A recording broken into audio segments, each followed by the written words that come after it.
ia le li o le au amataina le tatou pukalamene fiafi se talo o matou tamai o langi pa ia lava lo suafa ia o mai lo malo ma ia whaia lo finangalo i le nei lao langi lo matou iai pei lava ono whaia le langi after i tele tama after i tele isu ke isu after ia tua ngā pa ia i lo lofa wha maoni o matou tangata lo lofa e tu ma e o lava i whawa tai se fua i le ola le malosi e te tuina i o tangata matou te savali ai tau tua ai ma au ngai pe mo oe matou haftaita mai e vano le lei wei tapinei na mui matou haftaita mai no whaangai no matou tangata haftai lo walau i no matou ola haftaita mai lau upu lo whiong pa ia so matau ina i pelo matou savali nga mo oe ia o Isu ke wise whaavau ta mā sauni lo ona le nei tūrā whaasoa wholafola whaailoa tā lai tala leo lo mālo ngā pa ia whaifua lawa mea mātu te whaia pe au noa malau te inga pe au noa malau fisosoan whio mai o e ta mā te whamatala lotu o mātu o nganga winga moni o whio pa ia se whi au o e tapinei na mo i mātou ni e fiafi whaamarosia i pia o mātou tangata mo e anga le mai o e tamai le ni e fiafi anga le fo i wong paanga nā tō alo mai mo mai ka moa sa mātou whaalumanga le lei whaaleanganga mai e te oe i wa pēnā ana whaatinoi nei pia o mātou tiute tutono mātou a inga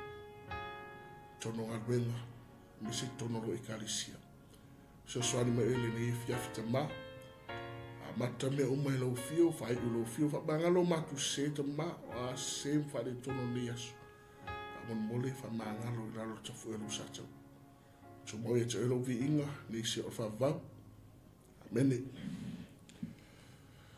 ya le li ya manato lele wa fa no ni ato fu ta ma o fa o tu fa dua manu le fiafi le wa apatal man fa dua wa whawhale mea li seu o te whaatuloa tuai sa moa e lau tapo inga ni nei tūlā e vea nei tūlā e whai ele leo e whai masui o le misiona le CKA au ki lani nei watu e se whaatulima whaatalofa i lau mai mo sinsila mai sa moa e le nei tūlā le fiafi whaatalofa tuai mai lava i mga tele seo i mga iti ia tu tele o tu taulang ia talolo ia o pa ia mo maru so tu o sambo a tu fifa talo fatu i na tu umala o pena ma futa mai bo ma pa anga o tatu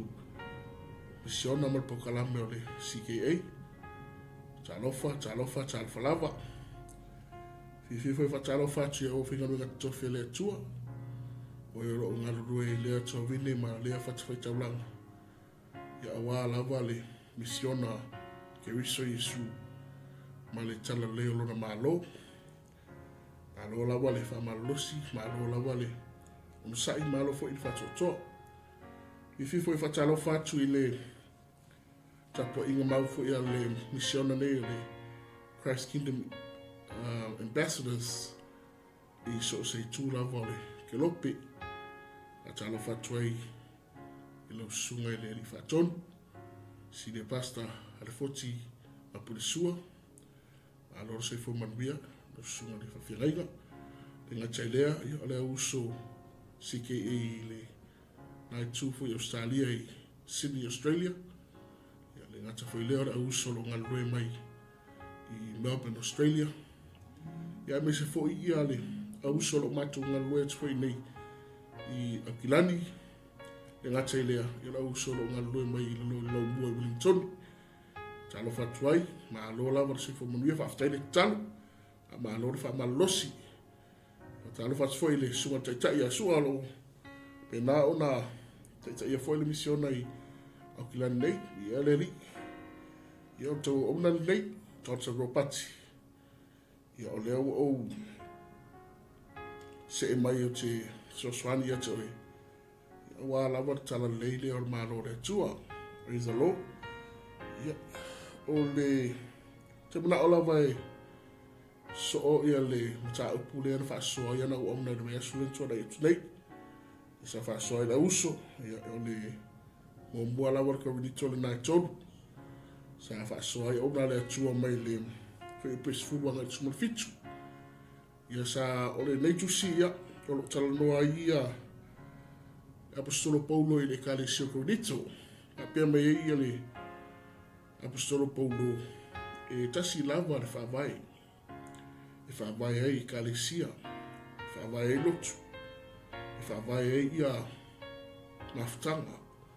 E whaavai ai manmalu. Me Paulo o i tātou o manmalu. O e mau. Tātou o tangata wala wina. O ni ngalo ia ti tātou. O i tātou o manmalu ke wiso Yesu. Mai Paulo e tasi lava le whaavai lea na whaautu e nai le whaasoa o na vasulente a o le whaavai mausani po le whaavai mautu. A solid foundation. Praise the Lord. Ia ale awhiawhi nei we se sira tua i le autu o te whapenao na suswani e te nea whiawhi. O le whautu ina hapea o le poto whaade tua, God's wisdom. Praise the Lord. Praise the Lord. Whaasoa o na le tua o le whaavai mausali e tala noa le ia ke wiso Yesu. E lei lava se si whaavai ai o tatu o langa, mo tatu tangata. Tasi lava le whaavai o Yesu ke wiso. Ia leli. Mai Paulo i tatu o malu, so se malu, so se fale, so se fale lava. E te tau na i se whaavai. Awa ale se whaavai, e le tū whale. Ale se whaavai, e le tū le manmatu. Ai so se whaavai foi, e mana o mia, o na iaile whaavai mautu, po se whaavai mausani.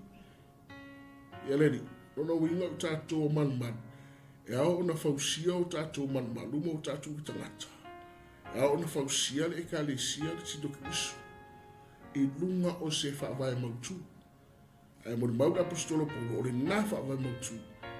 E tala noa ma whaasino, ia ke wiso, Yesu, e le lava se si whaavai, utu ina mai.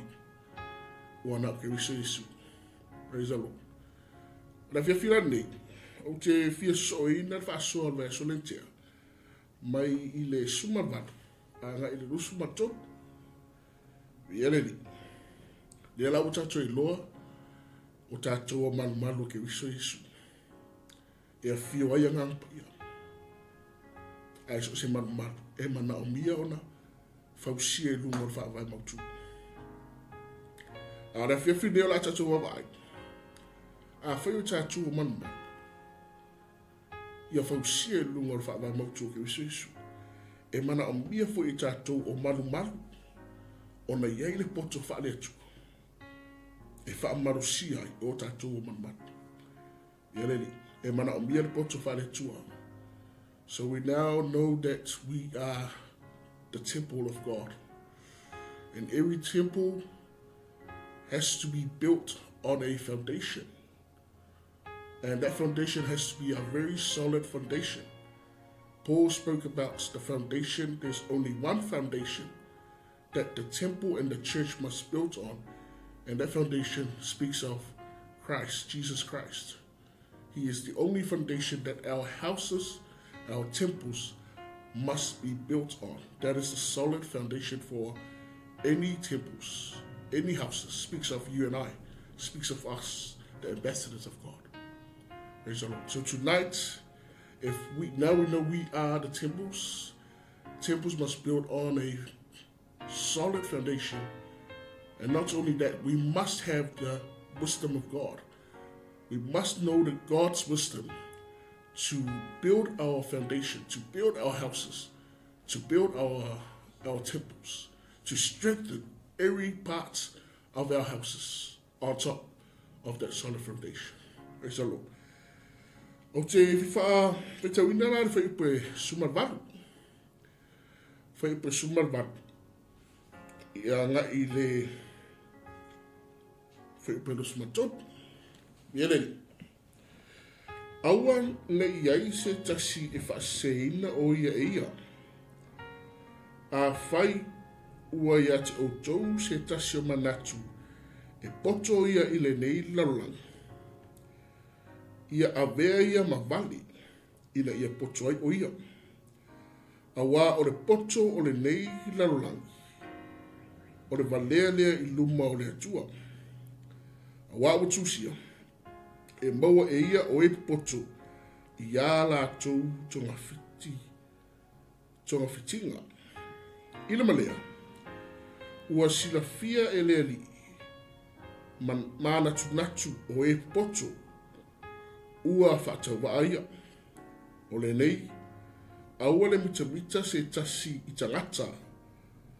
Awa o mea uma o ia au tauia. Po o Paulo. Po Apolo. Po Kefa.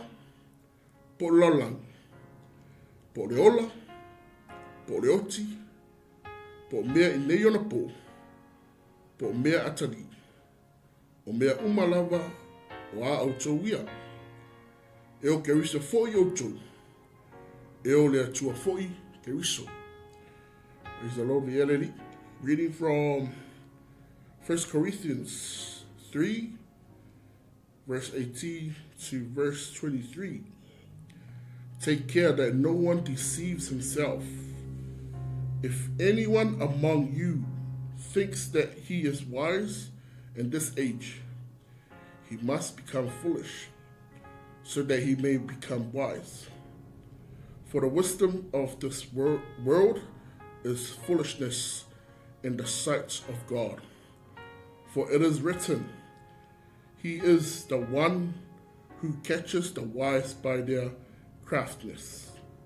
And again, the Lord knows thoughts of the wise, that they are useless.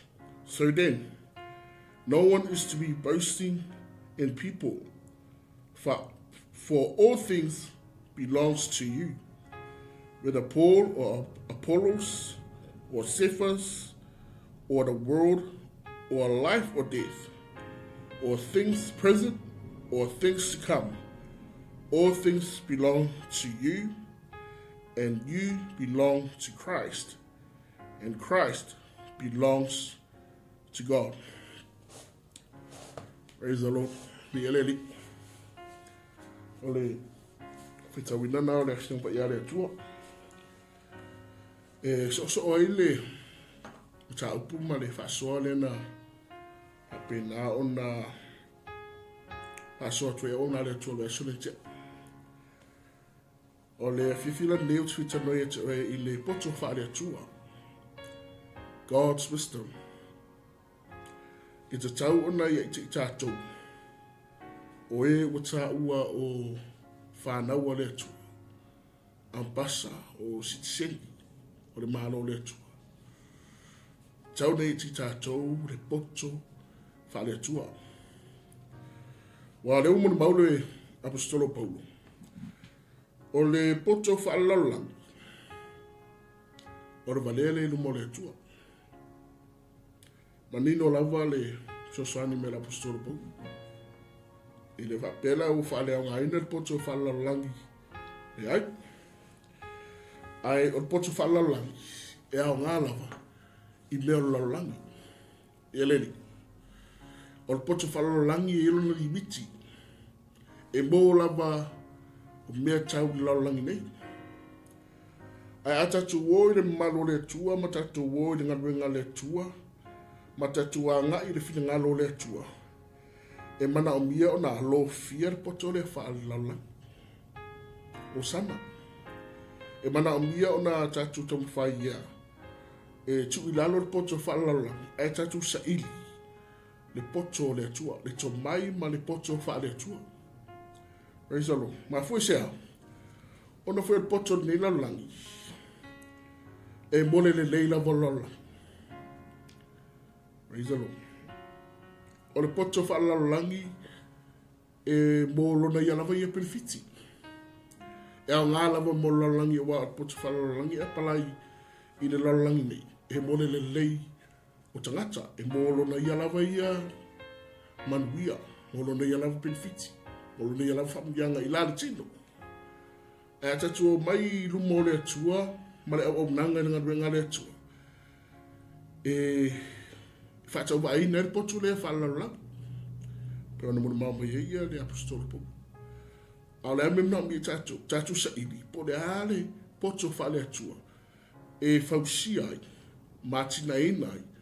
Matapena ina ai tatu o manu maru. Mo le atua malona ngabena. Ia le tua. O to mai ai o le laulangi au ngā mo business o laulangi. Au le afu le au ngoto mai laulangi mo business o laulangi. Ina ia mo mai benefiti. Mo manu bia. Sele mai la lola. E ata tuoi no mole tua. E tau whaale au ngā ina e poto lola. Eisa lo. Au ai le mawhaiona pala i poto wha lola. I no mole tua. I le atina e ino tato manma. Mane ngarwe ngā le tua. A fia fila nei. E lua ni vai ngā uti fia so tuai. O te fia so tau au tuai. Mau wha malo si tu e tuai. I le poto whaale atua. E mawhaiona tātou tau mawhai e au ngā e mo le tātou sāwalinga. Ma le atina ino tātou o manumalo ke wiso. Ia leri, e rua lava. Poto whalalang nei e te mi e whaitong fiti e poto whalalang nei. O poto whalalang nei te mi e porkiki ai. O potu whalalang nei fo ia. E i te me le sa oia wala. O le mafuanga la le e wha le a kui rai i ala apostolo Paulo i le poto le o lalangi. E le mawhaiona apalai mai ai i le soifuanga whale anganga. Mara tatu savaringa o iai. Praise the Lord. Langa i te me chi tai poto lalangi. Whitong fiti. Ia leri. E ata tuoi ngā benga le tua. Ata tuoi li tu whare ngā. E mana o mio na whausia mati na e o tatu tangata o manman. E kale sia. Maftanga. I le poto whare tua. E sea. Langa o poto whare tua e mama. O le poto whare tua. E le se whaitong fiti. O le poto whare tua. E le sao haile. Le whaibele anga. Whaitong fiti. Maisi a wala e le lea. Lea i tatu te waaie. Olo o hepe ni lalangi. E le mawhai o na mix waengi e lua. Praise the Lord. E le mawhai o na run le tu whaale nganga. E tusa ma le runninga. O le tu whaale lalangi. E pe e le o ngatasi waengi e lua. Alebia. Ona e te te ele tino i le nganga. Praise the Lord. If te nai. Ia leri. Ai si ata tu vai. I vai nga mo moro te fa so tu e oi. I le poto fa le atua. E au ngā. E fiso swan. I le atina ina. Ma le fausia ina. O tatu tangata fa le nga. O tatu o manman. A wale atua mana na benga. Al vai nga mo mbua la. Mai le fai upe suman malu nga le fai upe losifu.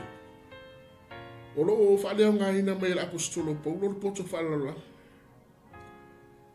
Wa le whaale apostolo Paulo. O le poto whaala. O whanere i mo le tua. Ai o le ala le poto whaale tua e mwhaiona tātou au maia mai whai upu ia e rua. Suwalo ngai losifu. Te whia au maia e le poto lea o le sao le awala. O le awala sao. Praise the Lord. Right plan. Ia fausia ina. Ma ia tina ina o tātou o manu. O tātou tangata whaale nganga. E tusa male awala sao. We must build our temples, our houses, according to the right plan. E tusa male awala sao. Pero no taua. Awana whalalangi e te me corruptai. Awana whalalangi e te me cheatai. Excuse me. Awana whalalangi e te me e whaitonga whiti ai. Awana whalalangi e te me le wha maoni ai. Awana whalalangi e te me awala alo ai. Earthly plan or the worldly plan, sometimes we cheat our way according to the earthly plan and the worldly plan. Praise the Lord. E te me le sao ai. E te me whetunga whiti ai. Se li ti ofe me la apostolo Paulo, e whaatau wa a te le la, le poto le whalalangi. Pe ata tu o ilu mo le atua. Praise the Lord. Nanga poto foi whalalangi e white ta o tangata. E mo lunga I mana tu tangata. E le mamai tangata le sa ili po le are poto whale atua. Ma fuisia. Wale to e ofise si lava poto I tangata whalalangi nei. O na ua mawhiwhia poto whalalangi. A le whale a ngai na apostolo Paulo. Poto le whalalangi. Ilu mo le atua isia. Nanga whetong whiti. Te lo taiki. Langa iui la awala alo te lo taiki. Langa se awala te lo taiki. Langa I polkiki te lo taiki. Ai ala le poto whale atua. Praise the Lord. Ai ala pata tu sa ili la le poto whale atua. O le poto whale atua ea e whausia ai o tātou tangata. O tātou manman. O tātou whale. E tusa male awala sao. E tusa male awala moni. We must build our temples according to the right plan. Plan ale tua. Praise the Lord. Plan ale tua. Pero vai atu. O plan ale tua. E whaatatia mai ai. Fuafuanga ale tua le tangata. Atatu sa ili le plan ale tua. The right plan. Tātou te iloa ai. Ia le fuafuanga. Ma porka lama le atua I le soifua whaalenga o tangata. Ia le ni, mere tau waia na ia te tātou. Le poto whaale atua ia, ea tina e o tātou tangata. Ea tina e o tātou manmanu. Ea tina e o tātou ainga. Ea tina e o tātou ekalesia. Praise the Lord. Tātou sa ili I le poto lea ma le whina ngalo a le atua. O te whia mai ia upara apostolo Paulo le I Filipi le alum ta apelua. Suluanga sumatu. O le nei, au pele, whapeo na outou ana mai e lea unua. Ia outou ngalue ina pealo outou whaalatanga I le matau, marenga tete. E le ngata ina o tātou no nofo ma outou ai atiri ai pea, pe a ou le iai. Awa ole atua, olo ngā lue tutonu ia te outou. Ina ia outou loto I mea e whina ngalo malie ai o ia. Ma ia outou ngā lue ai. Build our houses according to the right plan. Hallelujah. Fausia ina, mātina ina, o tātou tangata o malu malu. E tusa male awala sao, e tusa maala sao. E tusa maala whaare atua. Ea, o le awala e whina ngalo malia I le atua, tātou te ngalue ai. Praise the Lord. Ngalue ina, lo tātou whaarutanga I le matau. Malenga tete. Praise the Lord. Vaenga ia. Once, tangata ele ia I poto whaalaulangi. Ele isi matau. Ele isi ngatete. Praise the Lord. Au sea, nanga latu te lo sa ilia whina ngalo le atua. Latu te lo sa ilia ia le ia fufongo I owa. Te sa ilia sea wala wala to mai de whaalaulangi. A lea ngani mai paulo le ekale se Filipi. Ia utou ngalue ina lo utou whalotanga. I le matau, marenga tete, a wala ia whare atua. O le poto le whare atua, ea. I ngalue ina o tātou tangata I le whalotanga le atua. E ara le matau, e ara le ngatete. I o tātou loto I mea e whina ngalo malia I le atua. Not according to our liking and our will and our desires, but according to what God desires for us. According to God's plan. Praise the Lord. O le poto le whare atua le o te whiso so atu o e vaenga mōmbua. Ia tātou sa ili le poto le whare atua lea. Sa o le awala. O le awala ea e whaamani e ina e le whina ngalo le atua. E leo se awala e whaamani e ina I tātou. E leo se awala e se mea o ngā I tātou. E leo se awala molo o e aia le lei molo tātou le lei o tātou ainga. Awala ngā whaalalangi. E au ngā lava I le tūre tino. Praise God. A tātou o le tū whaaleanganga. Le e whaamani e ina I tātou lea. Le e loto I tātou le me whaamani e ina I le whina ngalo o ke wiso. Awala sao na. E le whaamani e ina o tātou loto. E le whaamani e ina o tātou mana. Kaya. E whaamani e ina le whina ngalo le atua. Praise the Lord. O le potolo na whaale atua ea. E mawhaiona fisosoani le atina ina o I tātou manmalo ke wiso. Praise the Lord. Ia tātou I losa ili le atua I le awara sao. E tusa ma forfolanga le atua malana whimpa ia.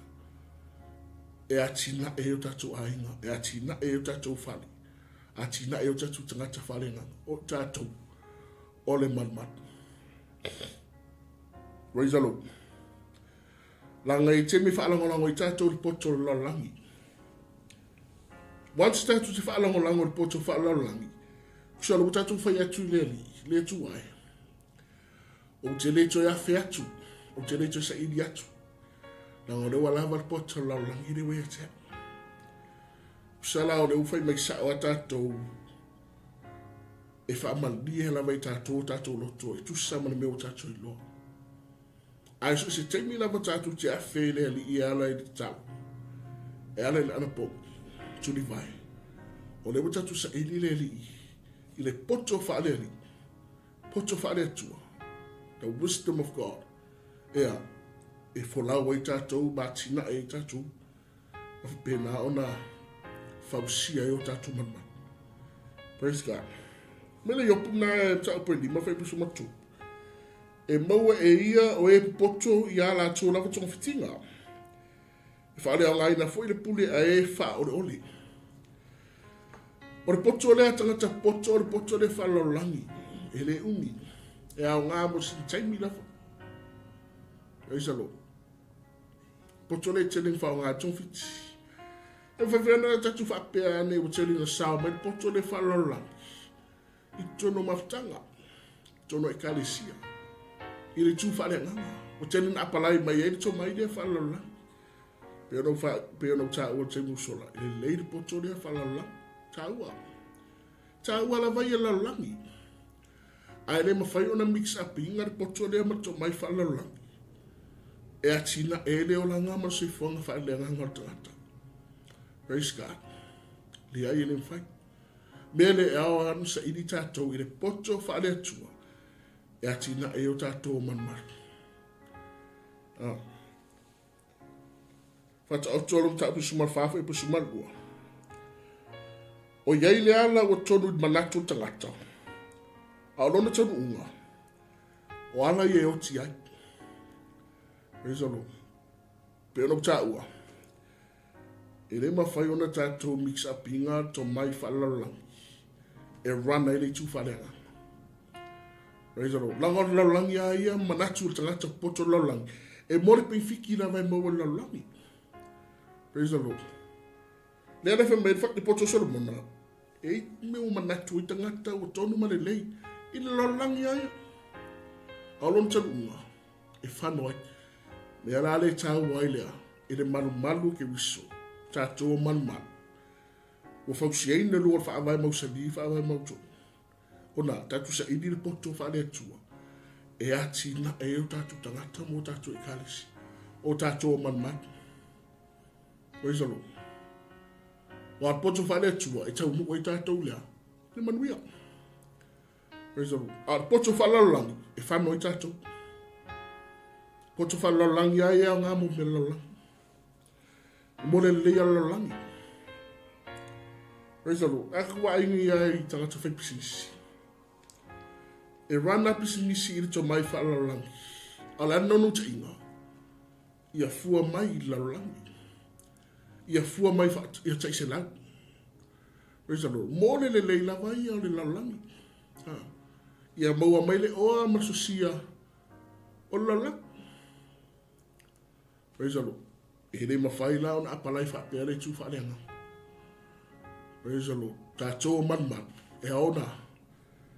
E aola una lolo le to mai masinga I loa wa tātou I loa I le lalangi nei. Aia, sa ili le poto whale atua. I le finangalo a le atua. Tātou te ngalo lue ai. E whaamili e hina le finangalo le atua. We must build ourselves up according to the right plan. And that plan is God's plan. Not our plan. God's plan. According to God's desire. According to God's will. According to God's word. Langa a tātou whausia ina lo tātou manmalu. E tusai mo tātou manao. Manao whaletino, manao whalalang. O nā tau whalea rai na lola I o tātou. Wa re mon mau poto le apostolo pou. O le poto o le lalangi. O le valea le ilumo le atua. Praise the Lord. Ai se tasi o toi manatu ia te ian poto ni lalangi. Ia a vea o ia mavali ina ia poto ai. Praise the Lord. So in order for us to become wise, to know that God's wisdom, ia tātou whatau waa. Praise the Lord. Rono winga ia, tu ese ia pe lau e o le kisingisi. Tu ese ia pe lau e o lalangi. O sana. Tu ese ia pe lau e o le o mea o lalangi nei. O tino. Aia, ai sa ili lea. Sa ili o furea a le whamai ei.